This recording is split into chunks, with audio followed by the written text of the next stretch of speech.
अब आइए बात कर लेते हैं असम के बोकाघाट की। तो असम के बोकाघाट के किसानों की दोहरी मार पड़ रही है। पहले तो हाथियों से परेशान थे लोग, लेकिन अब बंदरों ने भी इस आफत को बरकरार रखा है। आपको बता दें कि बोकाघाट के किसानों के लिए दोहरी मार, क्योंकि पहले से लोग हाथियों से परेशान थे। पूरी बोकाघाट इलाके में जो है सैकड़ों बीघे धान की खेती पर बंदरों का आक्रमण हो गया है। आपको बता दें कि कृषि मंत्री अतुल बोरा के गृह समष्टि बोकाघाट की तस्वीरें दिखा रहे हैं। असम के बोकाघाट जिले के तमाम कृषक जो है फिलहाल परेशान हैं। पहले तो हाथियों से परेशान थे, लेकिन अब बंदरों ने खेतों को पूरी तरह से बर्बाद कर दिया है।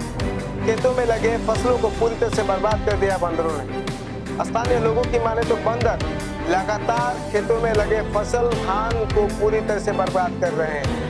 तस्वीरें दिखाना चाहेंगे, क्योंकि बोकाघाट के असम के बोकाघाट में एक दिन पहले असम के कृषि मंत्री अतुल बोरा ने जाकर किसानों को उत्साह के लिए उत्सुक किया था।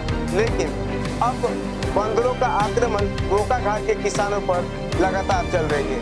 पहले तो हाथियों से लोग परेशान थे, लेकिन अब बंदर जो है पूरी तरह से धान के फसलों को बर्बाद कर रहे हैं। सैकड़ों बीघा धान की खेती में लगे फसल को पूरी तरह से बंदर बर्बाद कर रहे हैं। लेकिन इसको रोकने के लिए कृषि मंत्री तथा वन विभाग की तरफ से कोई उपाय नहीं किया जा रहा है। इसको देखते हुए किसान पहले से परेशान थे। पहले तो हाथियों ने आक्रमण किया, हाथियों ने पूरी तरह से फसल को बर्बाद कर दिया।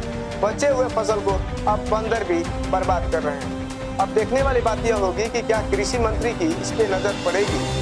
असम के कृषि मंत्री अतुल बोरा कई बार अपने गृह समष्टि में दौरा कर चुके हैं, लेकिन अब बंदर जिस तरीके से परेशान कर रहे हैं किसानों को, धान की फसलें पूरी तरह से बर्बाद कर रहे हैं। आपको दिखाना चाहूंगा किस तरह से बंदर खेत को पूरी तरह से बर्बाद कर रहे हैं। खेतों में लगे फसल पूरी तरह से बर्बाद कर रहे हैं। धान की खेती कर रहे हैं बोकाघाट के किसानों का ये बुरा हाल साफ तौर पे देखा जा रहा है। फिलहाल असम के कृषि मंत्री और असम सरकार वन विभाग इन बंदरों को रोकने के लिए क्या उपाय करती है, आने वाले समय में पता लग पाएगा।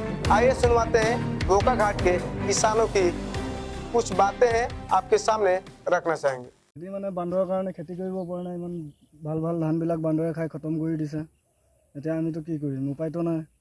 খেদি মেলি হ'লেও এতিয়া খাই আছে, দৈনিক খেদিবলগীয়া হৈছে। বান্দৰৰ পৰা উৎপাত বেছি হৈছে। বান্দৰৰ কিমানমান বান্দৰ আছে? বান্দৰ এনেই 300মান বান্দৰ আছে। দৈনিক আহে, দৈনিক উপদ্ৰৱ কৰে। ধান খাইছে, এইবিলাক চব চাইডবিলাক কাৰোৱেই নাই। কি ক'ব আৰু? ক'বলগীয়া আহে আৰু বান্দৰৰ কাৰণে অসুবিধা হৈছে। বান্দৰ এতিয়া মাৰিব নোৱাৰা হৈছে। আজান বস্তু কৰিবি কি খাই দিছে, তাৰ বাহিৰেতো উপায় নাই আমাৰ। সেইটোৱে আৰু কথা।